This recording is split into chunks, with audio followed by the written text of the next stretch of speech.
আসসালামু আলাইকুম রহমতুল্লাহি ওবরকাতুহু। সম্মানিত দর্শক, অন্তর্বর্তীকালীন সরকারের প্রধান উপদেষ্টা doctor Mohammad Yunus, Nobel laureate. আপনারা যদি তার সাম্প্রতিক কথাবার্তা, জাস্ট গত এক সপ্তাহের কথাবার্তা, তার অভিব্যক্তি, তার ব্যক্তিত্ব, তার হাসি সবকিছু লক্ষ্য করেন, দেখবেন যে তিনি তার যে সুসময়গুলো ছিল, যখন সবচেয়ে সুন্দর সুসময় ছিল 1996 থেকে 2001 সনাবধি, যখন ক্লিন্টনের সঙ্গে বা ক্লিন্টন পরিবারের সঙ্গে তার সম্পর্ক সুন্দর ছিল, হিলারি ক্লিন্টনের সঙ্গে তার ব্যক্তিগত বন্ধুত্ব ছিল, আর শেখ হাসিনার সঙ্গেও তার ভীষণ রকম ভালো সম্পর্ক ছিল। ওই সময়টাতে আপনি যদি তার সানগ্লাসের স্টাইল দেখেন 96 থেকে 2001, তার ড্রেস কোড দেখেন, তার বক্তব্যগুলো শুনে, কথাবার্তা শুনেন, তাহলে মনে হবে যে এই 5 বছরে, অর্থাৎ 1996 থেকে 2001 অবধি, he had passed the best time ever Almighty has given him. ওই 5 বছর তার জীবনের স্বর্ণালী সময়। ওই সময়টিতে তিনি বিশ্বকে চমকিত করেছেন। তিনি বাংলাদেশ সরকারের সঙ্গে তার যে সম্পর্ক, সেই সম্পর্কটি এবং একই সঙ্গে বিশ্বের সঙ্গে তার আজকের যে সম্পর্কটি, এই সম্পর্কটি তিনি তৈরি করেছিলেন ওই সময়টিতে। তখন আমি সেই সময়ের যে ছবিগুলো কিছু দেখলাম, অসাধারণ স্মার্ট। সে স্মার্টনেস না দেখলে বোঝা যাবে না। তিনি যা পড়ছেন, যে পোশাক পরছেন, যে কথা বলছেন, যেভাবে হাঁটছেন, যেখানে যাচ্ছেন, সব কিছুতে একটা ছন্দময় গতি লক্ষ্য করা যাচ্ছে। যাই হোক, নিয়তি মানুষকে বিভিন্ন জায়গাতে নিয়ে যায়। ডক্টর মোহাম্মদ ইউনূসের আসলে এই সেই 2019 থেকে, 2009 থেকে 2000 একেবারে 24-এর আগস্ট পর্যন্ত, 1 তারিখ পর্যন্ত একটা মিজারেবল সময় গিয়েছে। এই সময়টিতে তিনি দেশে অপমানিত হয়েছেন, লাঞ্ছিত হয়েছেন। তার ব্যবসা বাণিজ্য থেকে শুরু করে আরও অনেক কিছু রীতিমতো সরকারের প্রণোদনায় বা মদদে রীতিমতো ধস নেমেছিল। তো এরপর তার ক্ষমতায় প্রত্যাবর্তন, মানে তিনি রাষ্ট্র ক্ষমতার প্রধান ব্যক্তি হবেন। এটা কেমন যেন একটা রূপকথার গল্পের মতো। আমরা মাঝে মধ্যে কল্পনা করতাম যে ডক্টর মোহাম্মদ ইউনূস যদি ক্ষমতায় আসেন, তাহলে তিনি ভালো করবেন, আমরা ভালো থাকবো, তিনি ভালো মানুষ, তারপর শিক্ষিত মানুষ, মার্জিত মানুষ, সারা দুনিয়ার সাথে তার একটা ভালো সম্পর্ক, বিশেষ করে বিশ্বব্যাংক, IMF থেকে শুরু করে অন্যান্য প্রতিষ্ঠান। এর বাইরে তিনি বাংলাদেশের একটা বৃহৎ কমিউনিটির সঙ্গে অসাধারণ একটি যোগাযোগ স্থাপন করতে পারেন। সমাজের বিভিন্ন জ্ঞানী, গুণী, সাধারণ মানুষ থেকে শুরু করে যাকে তার প্রয়োজন, অথবা বাংলাদেশ বিনির্মাণে বাংলাদেশের জনমতে প্রভাব বিস্তার করে, এরকম কোনো মানুষ নেই টেকনাফ থেকে তেঁতুলিয়া পর্যন্ত যার সঙ্গে ডক্টর মোহাম্মদ ইউনূসের বিগত জীবনে একটি বারের জন্য হলেও কথা হয়নি। অবশ্যই হয়েছে।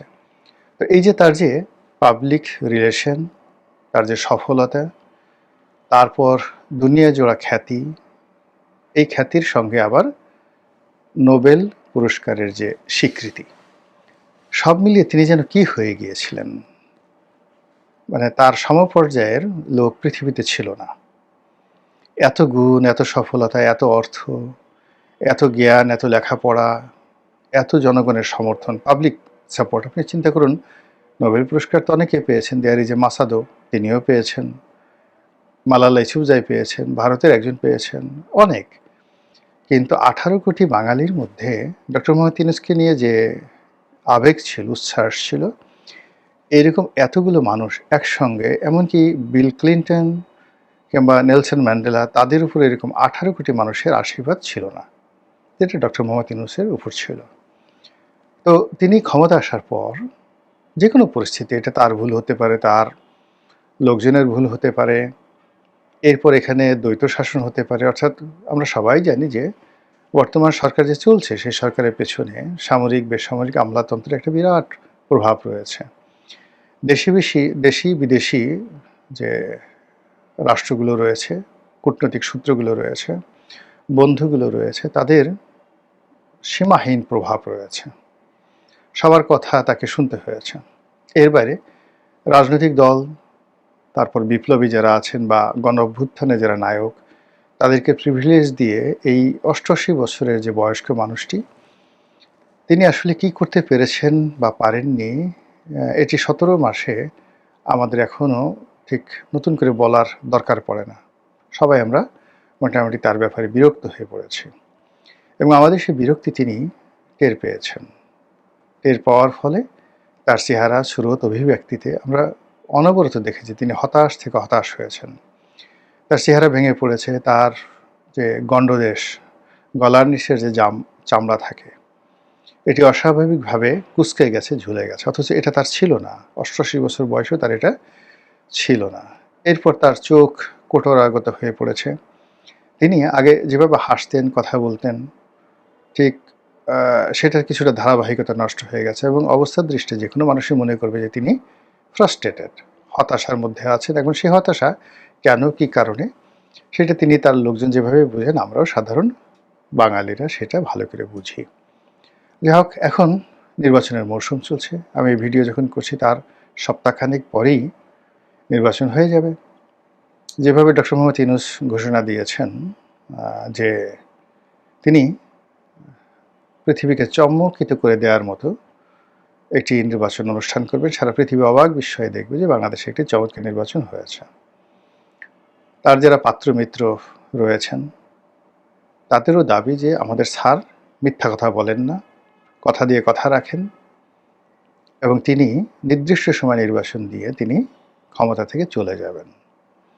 কিন্তু অবাক হলো যে বেকুব বাঙালি সবসময় নির্বুদ্ধিতা করে, তারা জ্ঞানীর লোককে বুঝতে পারে না, মহান লোকদেরকে তারা পিছন থেকে ছুরি মারে, সম্মানিত লোকদেরকে তারা বেইজ্জতি করে এবং এর মধ্যেই বাঙালির একটা উন্মত্ততা থাকে, উন্মাদনা থাকে এবং সেটা এই আমলে বেশ বাঙালি আরাম পাচ্ছে।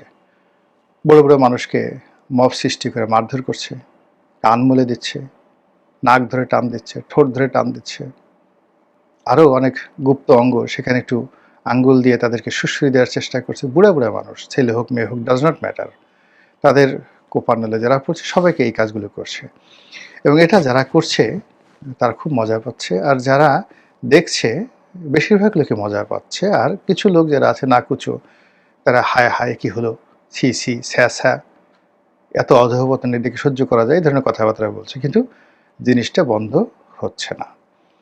তো যাদের সঙ্গে হাত চালানো যাচ্ছে, লোকজন তাদের সঙ্গে হাত চালাচ্ছে, আর যাদের সঙ্গে মুখ চালানো যাচ্ছে, দিদারসে তাদের বিরুদ্ধে মুখ চালাচ্ছে, আর যাদের বিরুদ্ধে মুখ চালানো যাচ্ছে না তাদের বিরুদ্ধে চিন্তা করে করে তাদেরকে আচ্ছা মতো কচু রস দিয়ে, লেবু দিয়ে, তারপরে লবণ দিয়ে, কাঁচামরিচ দিয়ে ঘুটুনি বানিয়ে, তারপরে কই মাছ যেভাবে কেচে ওইভাবে কেচে ওখানে আবার ওই ঘুটুনি লাগিয়ে দিয়ে তারা মনে মনে চিন্তা করে যে তারা যাকে অপছন্দ করে সে এখন চিৎকার করছে, লাফালাফি করছে, কান্নাকাটি করছে, বাঁচাও বাঁচাও বাঁচাও।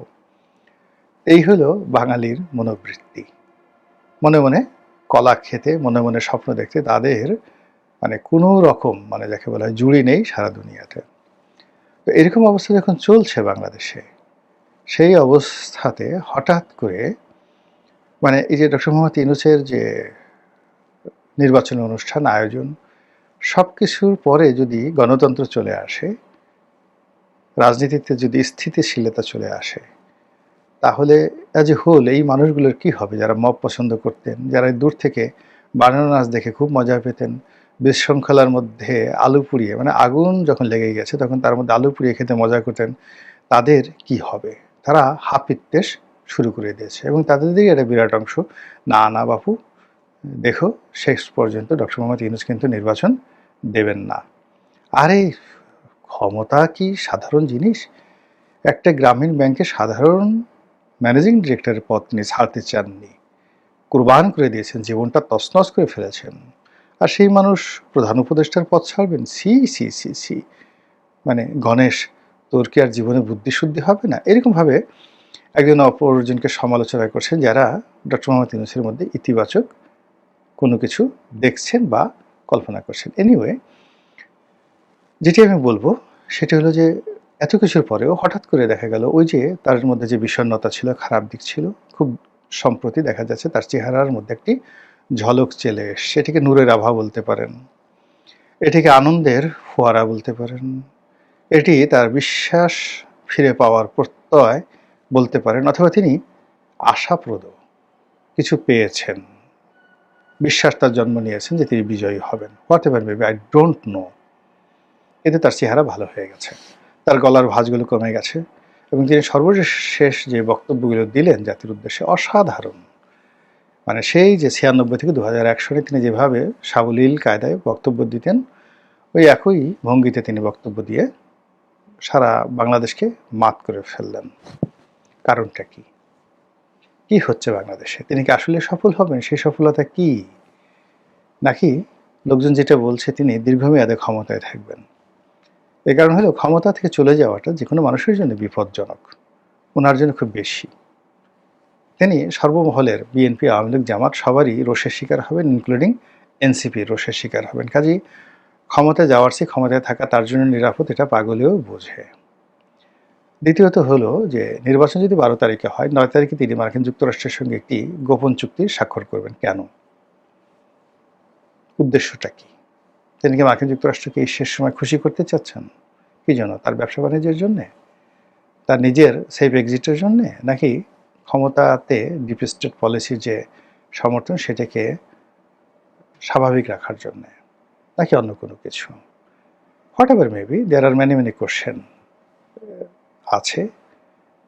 তার বাইরে যেটি হলো যে মানুষের মধ্যে যখন কোনো একটা বিষয়ে খুব দৃঢ়তা দেখা দেয়, কোনো একটা বিষয়ে সফলতার সূর্য উকিঝুঁকি মারে, তখন আপনি যদি তাদের মুখের দিকে তাকান তাহলে দেখবেন যে এক ধরনের, যাকে বলা হয় তেলে ঝোলের একটা অবস্থা সৃষ্টি হয়েছে।